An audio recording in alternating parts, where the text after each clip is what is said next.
Hello, welcome to my channel.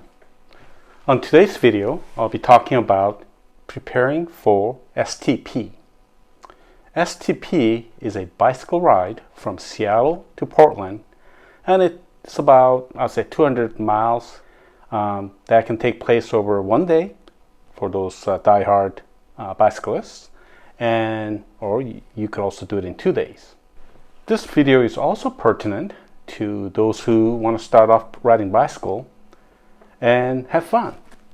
What is STP? It is basically spending a lot of time on your bike and you want to be comfortable. And whether you ride for 1 hour or 10 hours, you want to make sure that you're comfortable while riding your bicycle. There are certain things you could do to make the experience comfortable. There are 3 components to being prepared to ride your bicycle, or for STP. First is the equipment. You want to make sure that your clothing is comfortable, and I highly recommend you buy a bicycle pants like this that has padding and something that will not chafe your inner thighs when you're riding. Some people are known to put on Vaseline on their thighs so that they don't chafe when you're pedaling for a long period of time. Some even recommend not wearing an underwear. There are things you can do to make it comfortable for your bottom. There are underwears that you can buy with padding built in. Here's an underwear with the padding built in. And every little bit helps. How about this on Amazon? Also, bicycle pants, obviously. Here's the short that I bought, 25 years ago. It's a high quality. I mean, it's showing its wear, but it's been good to me. Has a nice padding, and it doesn't chafe my inner thighs. This helps quite a bit. And I bought this from a Specialized store when there were stores around a long time ago in our area. And you can also buy a padding for your bicycle seat. When you're riding for a long period of time, your butt is the first part that will feel the pain. Another item that is very important in being comfortable riding bicycle is good pair of gloves with a lot of padding built in the palm. Because you're putting a lot of weight on the palm while holding onto your handlebar, that's another part besides your bottom that will feel most pain or numbness when you ride for a long period of time. I wouldn't skimp on spending good money on your gloves. You will have it forever, and believe me, those thin palm gloves are not good at all. You will feel numbness in your fingers in no time. So gloves, nice padding. So I ordered this glove from Amazon. Really flimsy. The padding's really thin. Really didn't help much. Fortunately, I did find my old gloves in my garage. Provide much more substantial padding. It's a Specialized brand. But I'm sure there are other brands out there available now that does provide the same level of thickness on this padding here.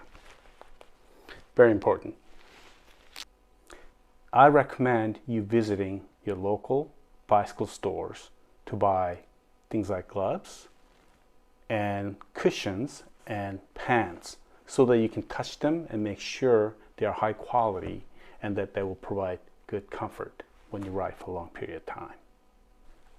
Another piece of equipment that is obviously is important is your bicycle. Some people ride road bike. Those are that with the curved handlebars that you lean forward. Some people ride mountain bikes. I've seen people ride mountain bikes during STP. And well, matter of fact, I've seen all kind of bicycles when I did my STP years ago. My last one was 1996. I don't know if you can tell. There's a year written on the back of my jacket. Ooh, it's kind of getting warm, so I'm going to take this off. By the way, these provide good wind protection, are very lightweight, compact, and keep you warm in the morning when you're riding first thing in the morning. So you could ride any kind of bike that you like for STP. If you do a lot of mountain bike riding, then yeah, you don't need to buy another bike. You can, but you could still use your mountain bike. But I would swap out the tires for, instead of knobby tires, I would go for the flat, smooth tires. It'll be easier to paddle, and over a long period of time, it'll be more comfortable for you. Whether you ride a road bike, mountain bike, or hybrid, I actually recently bought a hybrid bike, which is in between. I feel like it's a good compromise between road bike and mountain bike. I feel comfortable riding that on light trail in the mountain. So that's why I bought it. So regardless of kind of bike you own, when you ride your bicycle for a long period of time, you want to make sure that you switch or change your hand position often. If you ride like this all the time, obviously you're going to feel the pressure right here, and even with the good padded gloves, you'll feel pain. So what they recommend is that you switch your hand positions often. And there are some handlebars that allow for that. For example, my hybrid bike has this particular handlebar style that I could change my hand position often. Road bikes also have opportunity to change your hand position often. Mountain bikes, not so often. However, if you put on one of those extension on the side, on both sides, and you can find them on Amazon or bike stores, you could actually change your hand style, hand position on a regular basis to enable you to ride your bicycle for a long period of time. So, when it comes to bicycle, you want to make sure that your sit position is set correctly. You don't want to overextend your legs, or you don't want it to crunch up too much. There's a basically you want when you fully extend your leg and you put your heel on the pedal at the lowest level, it should be straight, and you shouldn't have to move your butt to try to reach it. It should just touch the heel should touch the bottom of the pedal. When the pedal is at its lowest point, your heel at the on the pedal like this, your leg should be somewhat straight. Now, word of caution: if you do not set your seat height correctly over a long period of time when you're pedaling, you could develop either muscle or knee joint problem.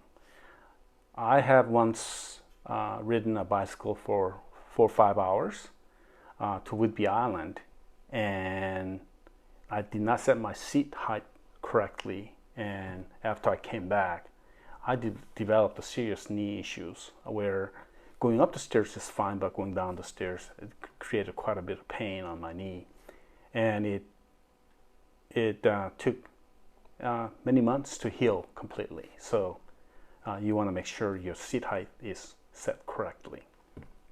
There, on your bike, you should have a bike repair kit, spare tires, and plenty of water, and some snack just in case you run low on your energy.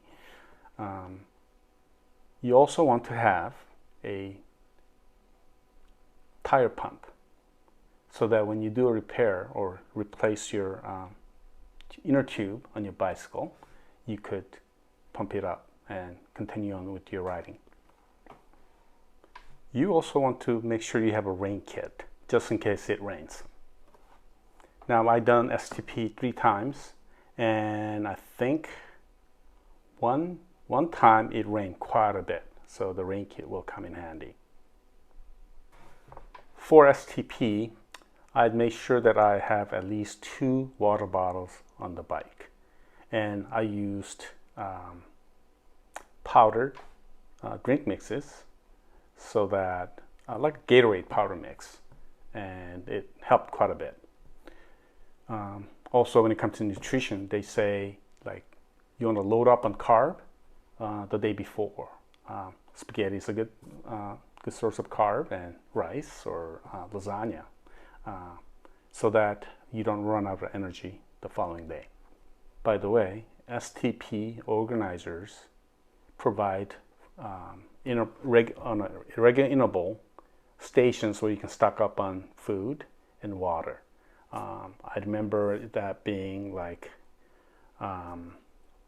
bananas and muffins and bagels, I think. So, and also restroom breaks as well, staffed by their volunteers, I think. You could go to Cascade Bicycle Club website and get most of the information that I talked about today. They have a lot of helpful links and a lot of good pointers and advice for people who want to do STP. Now, training for STP. It's never too early to start training for STP. What I recommend for training is you ride on a regular basis. Now, consistency is the key here. I will start with like 1 hour ride, 2 hour ride, like over the weekend, say Saturday and Sunday, ride 1 hour, and then next day try riding another hour. If you feel comfortable, make that 2. And on the following weekend, make it a 2 hour and 3 hour rides. And so little by little, gradually, you should stick with your comfort level. I wouldn't try to jump in and ride 6 hours the first time. I highly recommend you take a baby step, 1 hour ride, 2 hour ride, 3 hour rides, and then eventually leading you to 6 to 8 hour rides. When I did my STP, I did it over 2 days, and I think rode, if you ride at 12 miles, 15 miles per average, you can do the math. Basically, you will ride number of hours each day, and basically, I think if you can ride for 6-8 hours a day, then I think you're ready. So if you are able to consistently ride 8 hours a day, then I think you're ready for STP. Now, it may take a long time for you to reach that point. Now, don't be discouraged. Just do it gradually, 1 hour several times, 2 hours several times, and eventually slowly getting to 6-8 hours. Now, there's a big bonus at the end when you are able to ride for 8 hours. Or, matter of fact, if you finish STP, you break through this mental block where you feel like, oh, that's too far. After STP, I felt like I could ride bicycle to everywhere. From here, I once rode from Seattle to Bellevue. I thought that was, wow, that's a lot of, that's a long ride. I don't know if I could do it. But after doing the training, I felt like I could ride anywhere. Seattle to Portland, Portland to LA.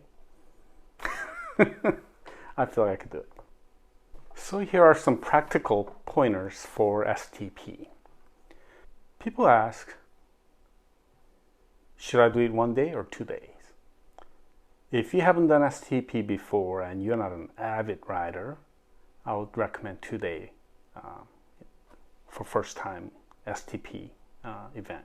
Now, when you do 2 days, there are a number of places along the way that you can stop for a day. And I chose Centralia because I felt like there was about a halfway point there. And one time I got a motel room, which was really nice. That shower after a long ride was so good. One time I camped on one of the baseball field in Centralia. One time I slept in high school gymnasium, I think. If you have money, reserve a hotel room or motel room in advance. It'll be very comfortable.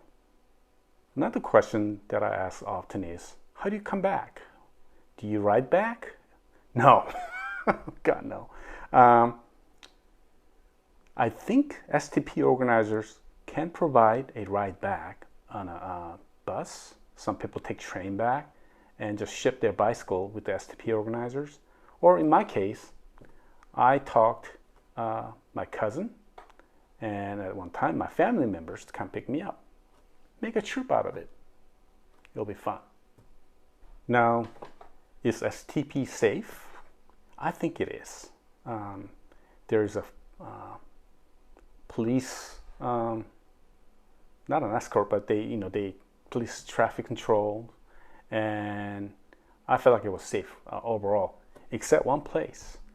There's a portion of the ride where you have to go over a bridge to go into Oregon. I think it was a Kelso, and there's a bridge that you need to ride over. I don't know how long the bridge is, but there wasn't a lot of room on the side as cars go by. So, you have to, that part I thought was kind of scary. And also after uphill, you go downhill and you go pretty fast. That's the only part that I felt was a little scary.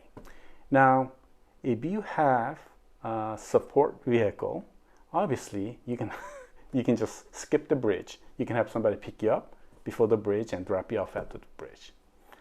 It's not a race. This whole thing is to have fun. STP organizers, I think, encourage people to have fun, and I think you should too. Have fun. And one of the regrets that I have, the first time I did STP, I was so eager, I was so nervous, I was so anxious about finishing the race or ride that I didn't enjoy the experience. I was just focused on making it. Now, second and third time I did it, it got a little bit better. I began to enjoy the scenery, look around, and stop along the way for lunch or whatever. And, I took breaks. Sometimes I took real short nap on the way. I think the key to perfect STP ride is be prepared and have fun. Thank you for watching my video. We'll see you next time. Until then, take care.